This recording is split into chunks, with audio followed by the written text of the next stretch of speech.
Greetings. My name is Aurrel Afranabila Dasuki.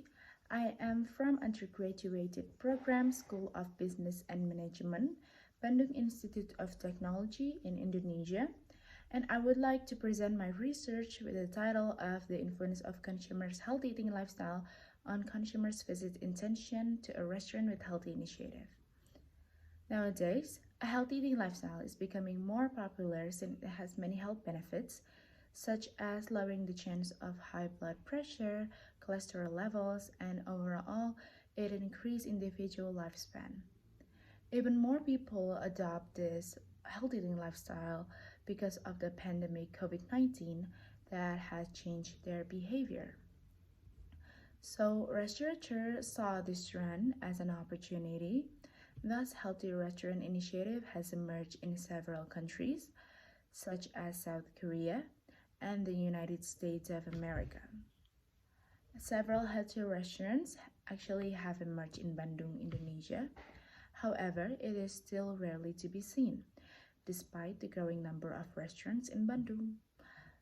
The researchers saw this gap between the lack of healthy restaurants and the growing number of people with healthy eating lifestyle, and sees this as an opportunity for restaurateurs to adopt this healthy initiative. Thus, the researcher wants to study whether a healthy eating lifestyle influences consumers' visit intention to a healthy restaurants.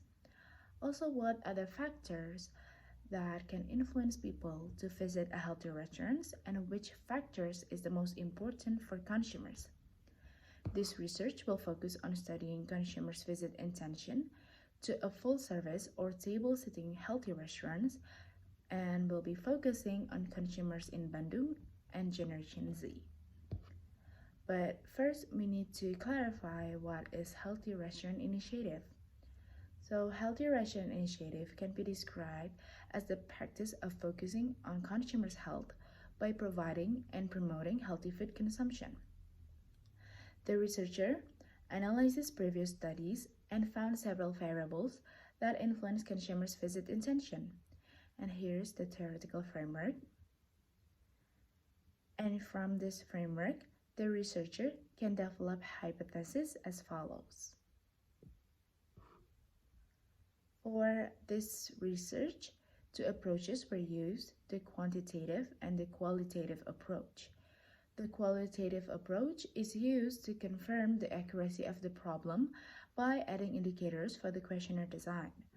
This approach used semi-structured interview to obtain the data, and the respondents for this are people with healthy eating behavior who have visited a healthy restaurant and Generation Z. The data then will be analyzed using open coding.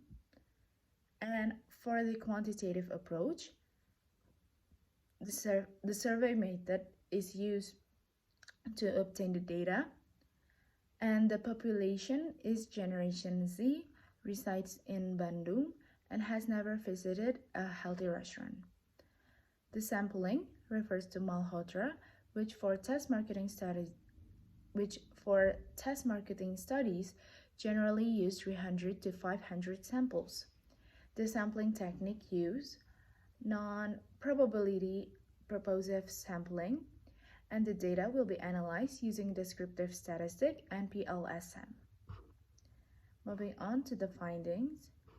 The qualitative approach has a total of 9 respondents, and from the result of the interview, it gives us understanding of what kind of food consumers prefer in healthy restaurants, which is Indonesian food with many varieties of options. And second, it confirms several indicators that are already exist, such as these. And several indicators are added to the questionnaires, and here's the list of the indicators that are added to the questionnaire. And now moving on to the result from the quantitative approach. The final sample for the study is 398 respondents, and here is the respondent profile. And here's the result for the behavior profile. and most of the respondents have healthier lifestyle after the pandemic COVID-19, and specifically most of them have healthier eating habits. The descriptive statistics shows the mean and the standard deviation, and the result shows that FQ1 has the highest mean, which means that people care the most about the taste of the food. It is also shows that the indicators healthy eating lifestyle 2 have the lowest mean, which is taking supplements. It means that most respondents don't take their supplements. Also, the indicators FQ3 has the lowest standard deviation, and it means that most people agree that freshness of ingredients is an important factor when choosing a restaurant. Using PLSM, the researcher first tests the reliability of each indicator. There are 4 indicators that are unreliable, and to increase the composite reliability, 4 indicators are then removed. Then the composite reliability is tested along with convergent validity, and the results are reliable and valid. And discriminant reliability is also tested, and as can be seen, all the variables are valid.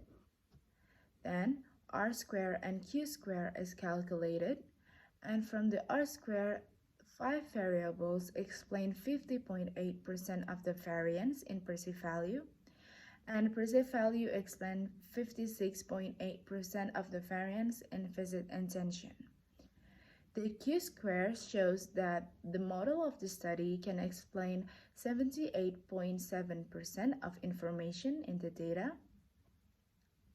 The hypothesis testing is then calculated to test the significance between the variables, and the result shows that all hypotheses is accepted except for hypothesis 1. Furthermore, the researcher wants to see how big the correlations between each variables.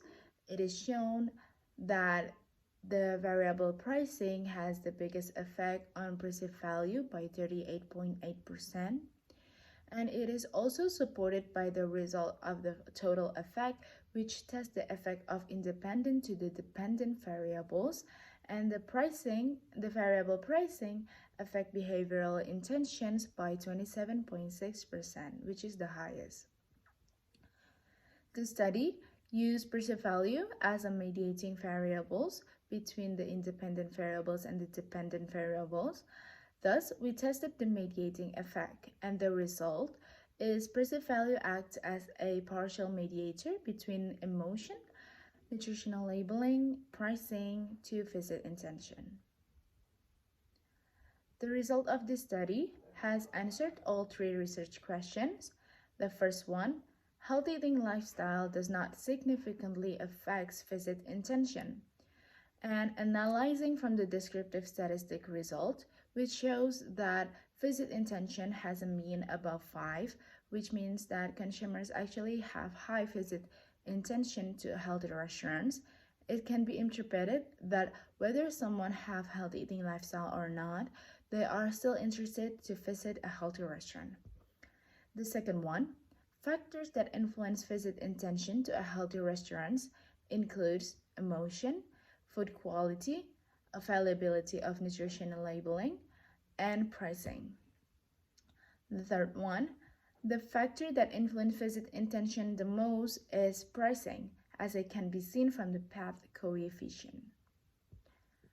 So, we recommend restaurants in Bandung to implement healthy initiative since people are interested in it regardless of their lifestyle. Second, pricing is the most important factor. So, even though people are willing to pay for more, but providing lower price option is a good opportunity since the interview results shows that people interested in healthier restaurants with lower prices. Furthermore, it is important to provide nutritional labeling in a restaurant by providing what ingredients they are using and the calories of each meal. Fourth, Maintaining positive emotion and having a good food quality is also important. And the healthy food that is preferred by consumers are Indonesian food with many variety of options. And for further research, the researcher suggests to find other variables that influence visit intention, such as service quality and restaurant atmosphere, or focusing on other type of restaurants such as fast food restaurants. And that is it from me. Thank you so much for your time. Have a good day and stay healthy.